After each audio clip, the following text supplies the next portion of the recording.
Stop calling the Commanders a dark horse. This team is turning into the NFL's next monster.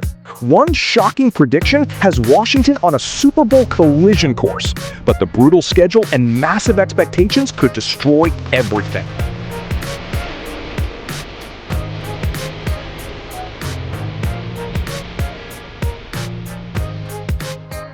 Starting to crack into territory that nobody's ever been. Anytime they start saying, but this Commanders team's a real deal, they might win the fucking Super Bowl, this Washington Commanders team. Yeah, they might. And everyone's talking about, like, we know Jayden Daniels and all the praise that he is getting, but I think you almost can't say enough about this dude. I'm your host, Brian Colbert, here with the best crew in the world. Santana Moss, Fred Smoot, and my guy, LP, Logan Paulson. And fellas, it's crazy to say, we are just days away from training camp, which means we are just days away from seeing that boy JD5 back on that field for year 3. We are all excited. Logan, how excited are you to see Jayden Daniels? Because we know year 3 is huge for him.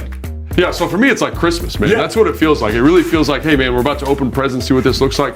Especially with Jayden Daniels, man. I think people forget 2024, he was an MVP candidate, in my opinion, right? And so for him to have the year last year, the adversity that he saw, like, I want to see that guy that we saw the Superman cape on back for 2026. And I think that journey starts when training camp starts. I'm ready to see him in Blau's offense. Because now this offense, I think, it plays to his strengths. It's also going to give him a chance for some layups. See, I thought the first year, he had to put the cape on too much. We asked him to be Jedi 5 too much. I want him to have some layup, dropping it off screen game, run game, something to back him up. Yeah, I think there's so many things, right? This to me is one of the major storylines of the offseason, obviously. Like when you look at what he's got to do, install this system, it's an aggressive system, it's this modular thing, it's kind of sweeping the NFL. How do you teach it? How do the guys pick it up? And then I think that maybe the most important thing is how aggressive are you going to be? You know, Brian Flores is elite in terms of aggressiveness. Are you going to follow that same model? Because as Tan always talks about, when we went to that Minnesota game, that's what that aggression came to the forefront, and that really created a lot of conflict. But can that defense work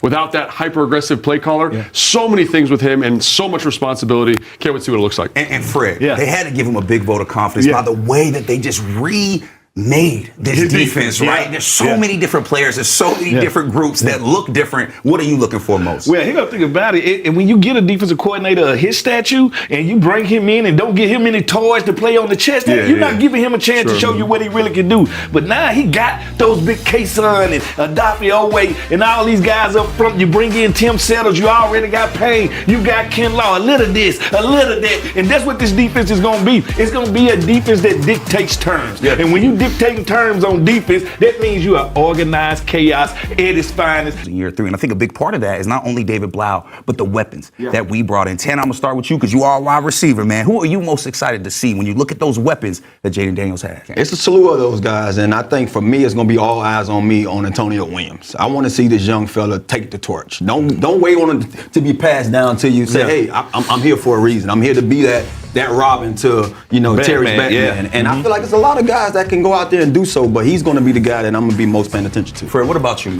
Man, you know what? I want to see Jalen Lane. I think people forget now. We know he's a great punt returner. We know that. Do we know how good of a receiver he is? Like, what did you do in the offseason? Did you polish up your route running? Are you a more willing blocker? Like, I want to see what did he add to his repertoire? And show me who you really are. I need to see that.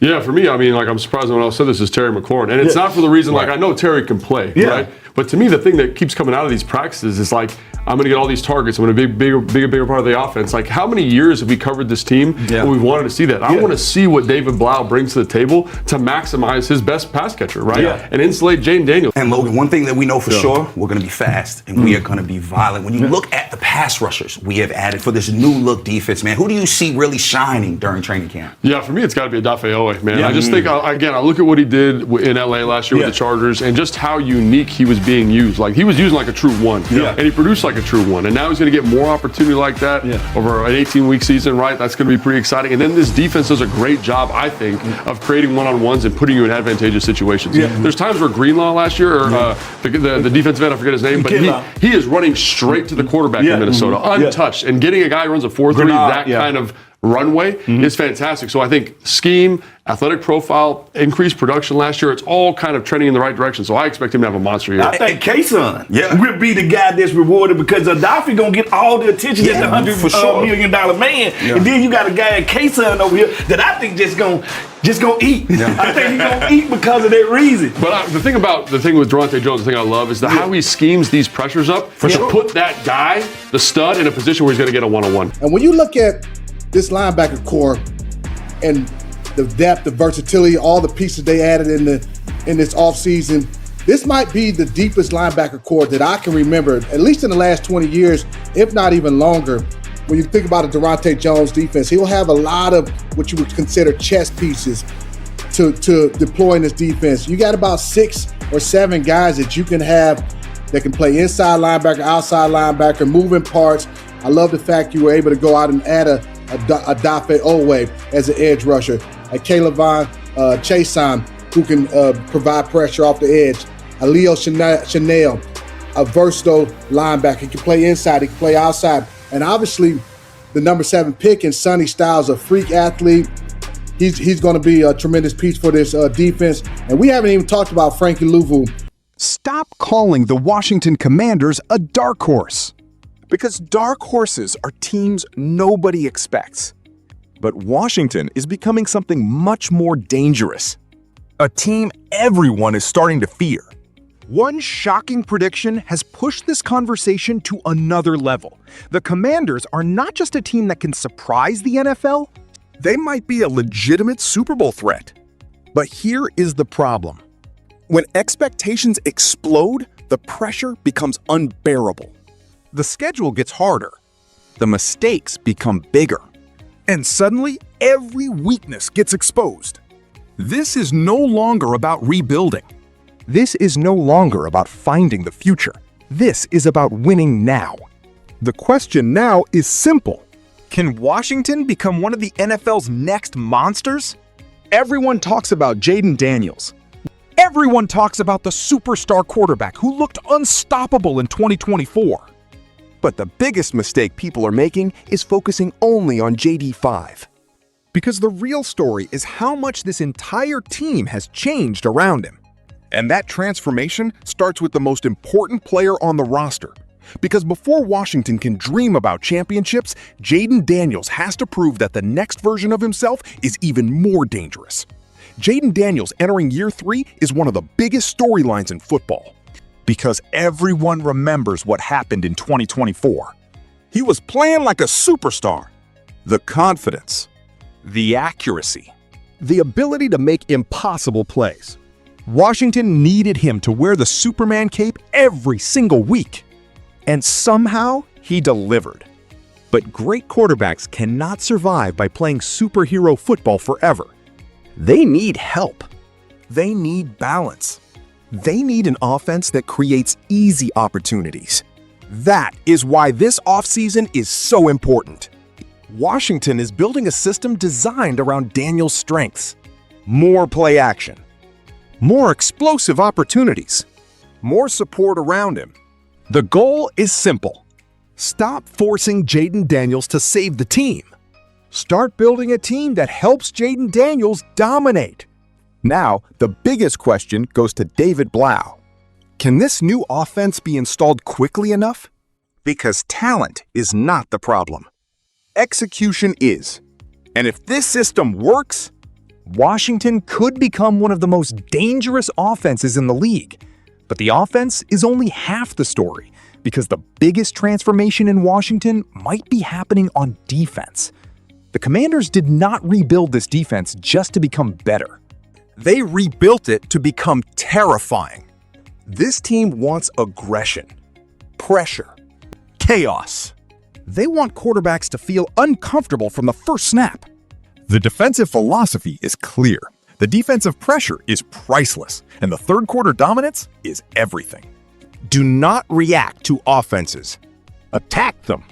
Washington added talent designed to create disruption. They strengthened the defensive front. They added speed. They added versatility. And now, this defense has the ability to create something every championship team needs: pressure without hesitation. The biggest names will get attention. But the real danger is the number of weapons Washington can rotate. Odafe Oweh could become one of the biggest breakout candidates. His athletic ability gives this defense another explosive pass rushing option. The system is designed to create one-on-one matchups. And when elite athletes get those opportunities, offenses start collapsing. But stars alone do not win championships. Championships are built when unexpected players become difference makers. The biggest question for Washington's offense is who becomes the player that takes pressure away from Jayden Daniels? Because every great offense needs multiple threats. Terry McLaurin is already the Batman. Everyone knows what he can do. But Washington needs a Robin, someone who forces defenses to panic. That is why Antonio Williams becomes such an important player. This is his opportunity. Not to wait, not to hope, but to take the role. Then there is Jalen Lane. Everyone knows his ability as a return specialist. But now the question is bigger. Can he become a complete receiver? Can he improve his routes? Can he become another weapon for this offense? And then there is the defense. The linebacker group might be the deepest Washington has had in years. Players like Odafe Oweh, Caleb Chasen, Leo Chenal, Sonny Styles, and Frankie Louvu give this defense speed, size, and flexibility. They are not just building a defense. They are building a system designed to confuse and destroy. And now Washington faces the biggest challenge of all, proving they are not just exciting, but truly ready to compete with the NFL's elite. The Washington Commanders are entering a completely different reality. A year ago, the question was, can they compete? Now the question is, can they win the Super Bowl? That is the pressure of becoming relevant. Every opponent will be ready. Every mistake will be analyzed. Every weakness will be attacked. But that is what happens when a team stops being ignored. Jayden Daniels has the talent. The offense has new weapons. The defense has the aggression. The expectations have changed forever. Washington is no longer the team hoping for a miracle. They are becoming the team everyone is watching. The dark horse label is gone. Because this team is no longer hiding. The NFL is officially on notice. The Commanders are coming. And they might be building something nobody wants to face. Yo, mic check 1 to 2, -1, -2. Game over for this video, folks. Smash that like button, drop a comment, and subscribe to stay in the huddle for more. This is NFL Madness, bringing the heat and signing out.